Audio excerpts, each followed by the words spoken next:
Assalamualaikum warahmatullahi wabarakatuh. Halo teman-teman semuanya, selamat datang lagi di Maheswari Channel. Di video kali ini aku akan membahas tentang konsep dasar pencegahan infeksi pada neonatus.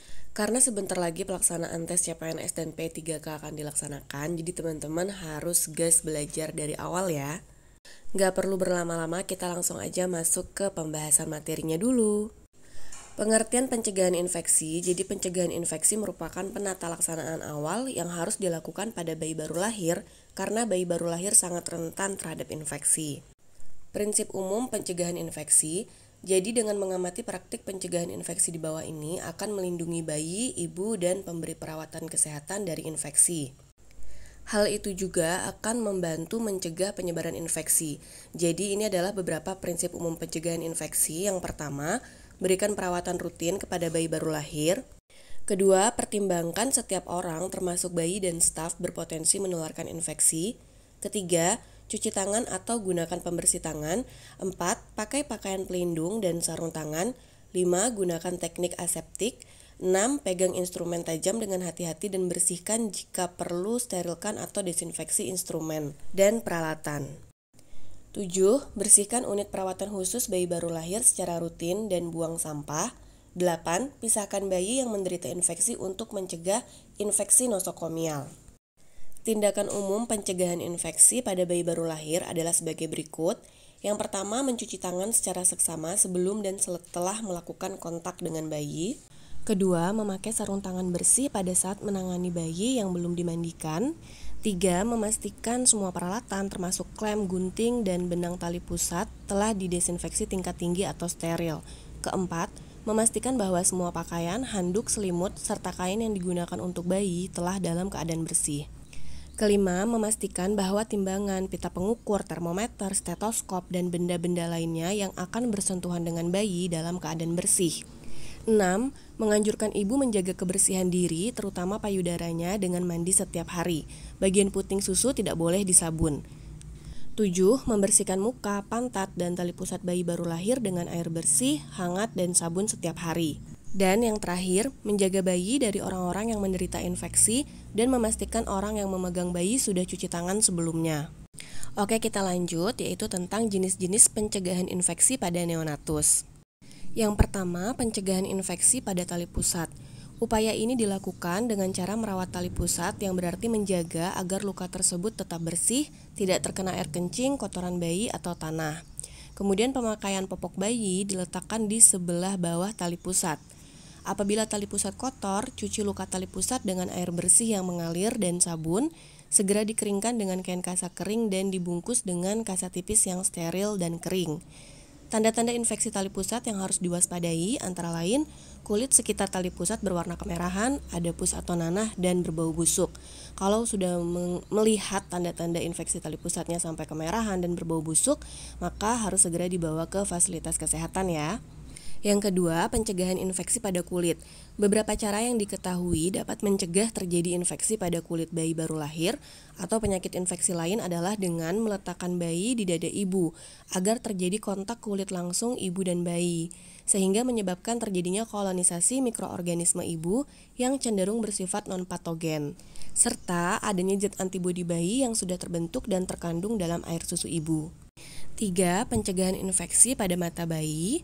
Dalam waktu 1 jam setelah bayi lahir, berikan salep atau obat tetes mata untuk mencegah oftalmia neonatorum, yaitu tetrasiklin 1%, eritromisin 0,5%, argensi 1%. Biarkan obat tetap pada mata bayi, dan obat yang ada di sekitar mata jangan dibersihkan. Keempat, imunisasi.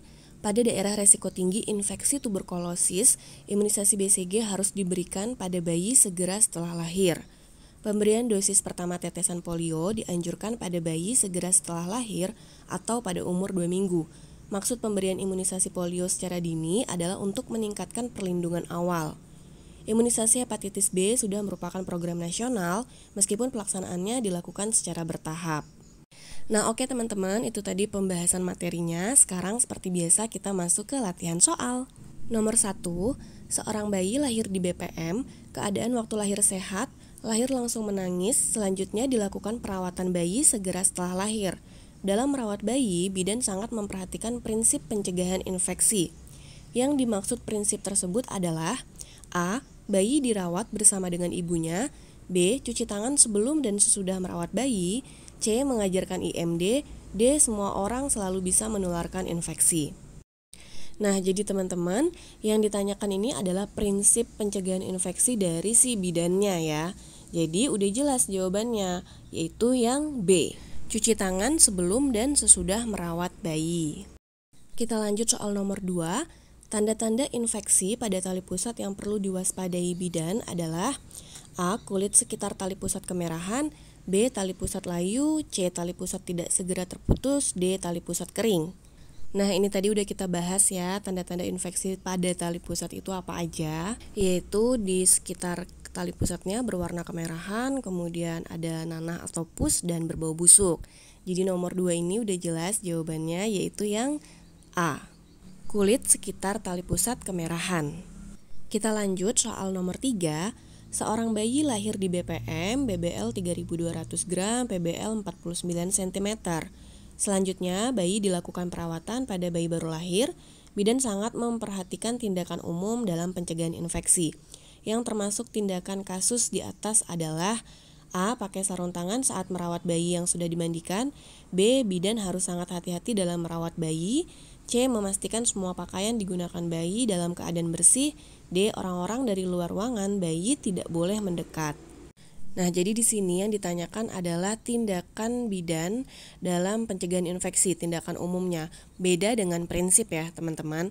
Jadi nomor 3 ini jawabannya yang tepat itu adalah yang C. Memastikan semua pakaian digunakan bayi dalam keadaan bersih.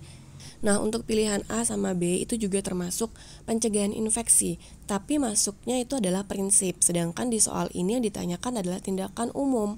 Nah, kalau yang D, orang-orang dari luar ruangan bayi tidak boleh mendekat, itu tidak tepat, karena orang-orang dari luar bisa mengunjungi bayi asalkan dipastikan sudah cuci tangan, dalam keadaan sehat juga, seperti itu ya. Lanjut nomor 4. Seorang bayi lahir di rumah sakit, selanjutnya bayi dilakukan penimbangan, hasilnya BBL 3500 gram, PBL 49 cm. Kemudian dilakukan perawatan mata.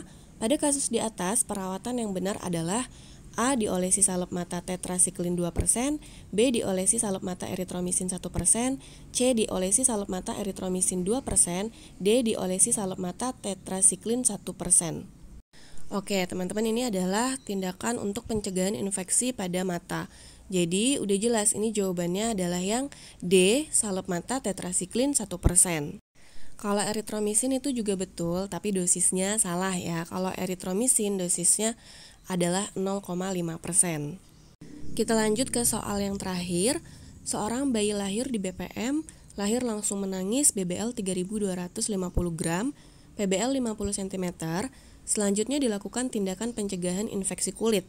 Yang benar terkait tindakan kasus di atas adalah A. Bayi dihangatkan, B. Meletakkan bayi di dada ibu, C. Bayi diletakkan di samping ibu, D. Bayi diletakkan terpisah dengan ibu. Oke, ini pertanyaannya adalah tindakan pencegahan infeksi kulit. Siapa yang masih ingat, tadi di awal sudah dijelaskan bagaimana cara untuk pencegahan infeksi kulit pada bayi baru lahir. Nah, nomor 5 ini udah jelas jawabannya, yaitu yang B, meletakkan bayi di dada ibu. Oke teman-teman, itu tadi penjelasan materi dan juga latihan soal untuk hari ini. Semoga apa yang saya sampaikan bisa bermanfaat untuk teman-teman semuanya. Assalamualaikum warahmatullahi wabarakatuh.